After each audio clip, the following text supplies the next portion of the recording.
Il venait de finir ses heures supplémentaires et s'apprêtait à rentrer chez lui, quand il tomba par hasard sur une scène de meurtre. Tom se terra dans un coin, tremblant de peur, jusqu'à ce que le tueur traîne le corps ailleurs. Il se précipita alors en panique dans les toilettes. Mais en ouvrant la porte, il découvrit le gardien de l'entreprise gisant là, visiblement déjà éliminé par le tueur. Tom s'approcha aussitôt pour vérifier, mais déclencha malencontreusement la chasse d'eau, craignant que le tueur entende le bruit. Tom referma précipitamment la porte, pour ne pas être découvert. Il marcha directement sur le cadavre, mais avant même qu'il puisse reprendre son souffle, le tueur pénétra dans les toilettes. Tom pânissa aussitôt, dans un éclair de génie. Il sauta prudemment, et une seconde avant que le tueur n'entre, se glissa par l'interstice dans une autre cabine. Mais avant qu'il puisse souffler, le détecteur infrarouge s'alluma soudain. Voyant qu'il allait être découvert, il n'eut d'autre choix qu'au moment où le tueur se levait, de déclencher simultanément la chasse d'eau. Le tueur sortit alors directement des toilettes. Ce n'est qu'une fois le silence total revenu dehors, que Tom s'échappa en panique. Mais à peine eut-il ouvert la porte du bureau, qu'il tomba sur un autre collègue faisant des heures supplémentaires. Tom lui révéla immédiatement l'affaire du tueur puis,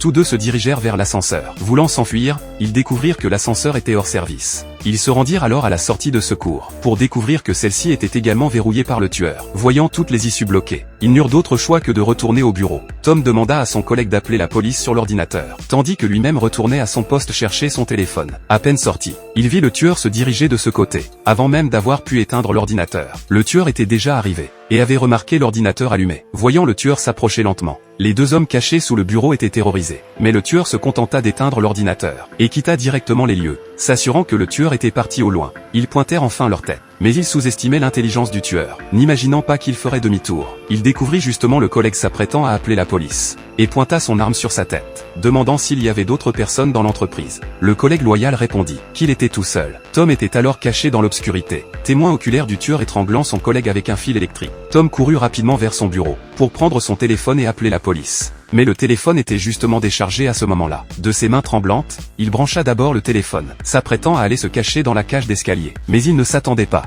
à ce que le tueur traîne justement un cadavre vers l'escalier. Tom sentit ses jambes flageoler. Le tueur se rapprochait de plus en plus.